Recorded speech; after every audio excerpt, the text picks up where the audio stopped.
La réforme de la commission électorale indépendante est lancée. Ce lundi à la primature, le chef du gouvernement entame avec les acteurs de la vie politique les consultations pour sa nouvelle composition, conformément aux instructions du chef de l'État. La rencontre de ce jour est la traduction de la volonté constante du président de la République, son Excellence Michel Alassane Ouattara, de faire du dialogue politique et de la réconciliation nationale un axe essentiel de son action. Le cadre légal qui régit l'actuel CEI, composé du groupement politique au pouvoir, des partis de l'opposition, des organisations de la société civile et de l'administration, est le résultat de larges consultations initiées en 2013 par le NDI. Dans cette même dynamique, le chef de l'État, son Excellence Michel Alassane Ouattara, a bien voulu donner à nouveau droit aux recommandations de la Cour africaine des droits de l'homme et des peuples quant au réexamen de la composition de la CEI en vue d'en assurer un meilleur équilibre. Il s'agit pour nous d'apporter une réponse consensuelle à cette question. Il est demandé aux partis et groupements de partis politiques d'élaborer et de mettre à disposition dans un délai de 2 semaines leurs différentes propositions qui seront la base des discussions, l'idée étant de trouver ensemble le meilleur compromis. La méthodologie que nous vous proposons pour cette réflexion s'articule autour des 2 phases dont la première concerne l'ouverture de la réflexion qui est l'objet de la réunion de ce matin. L'élaboration de vos contributions dans un délai de 2 semaines. Le dépôt des contributions respectives au ministère de l'Intérieur et de la Sécurité, qui sur cette base va préparer la deuxième rencontre avec le gouvernement.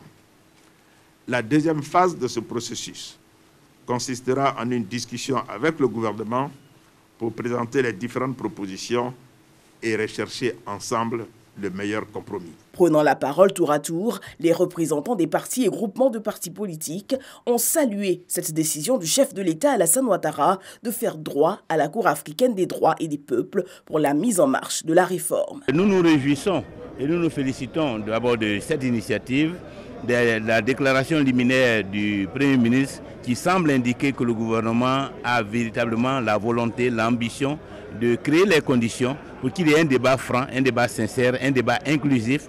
Et nous avons indiqué, nous souhaitons en même temps qu'il y ait un ordre du jour exhaustif et que les décisions soient des décisions consensuelles qui engagent l'ensemble des acteurs. L'adresse du Premier ministre a été très bonne. Il a reconnu que la CEI, il fallait en parler, même si on a des acquis.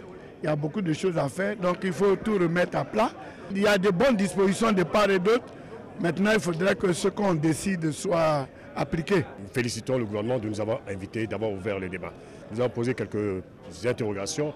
Nous souhaitons que, plutôt que des consultations, il soit réellement mis en place un cadre de concertation de tous les partis politiques. Nous, femmes, chefs de partis politiques, avons besoin de ce genre de rencontres parce que nous mettons de l'eau dans le vin pour que la politique ivoirienne se porte mieux. Aux côtés des hommes politiques, la société civile est elle aussi impliquée. Une rencontre est d'ailleurs annoncée pour les prochains jours. Le gouvernement veut, au terme du processus, parvenir à un organe consensuel et équilibré, gage d'élections transparentes et crédibles.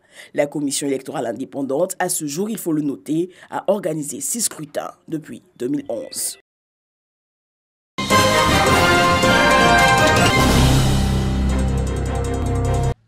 Renforcement, traitement de l'existant, élargissement de la chaussée et revêtement. Des travaux en cours sur le tronçon Yamoussoukro-Boisflé-Daloa. Des ouvrages engagés par l'État pour doter la Côte d'Ivoire d'infrastructures routières modernes en vue d'assurer la fluidité du trafic et de faciliter l'écoulement des productions agricoles.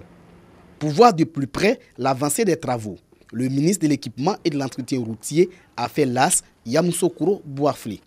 À la fin de ce mois, je veux être sûr que tous les plans d'exécution sont sortis. Parce que l'entreprise ne peut pas avancer si elle n'a pas de plan d'exécution. Le ministre en charge de l'entretien des infrastructures routières a également visité les équipements de l'entreprise. Le ministre s'est assuré de la qualité des matériaux utilisés.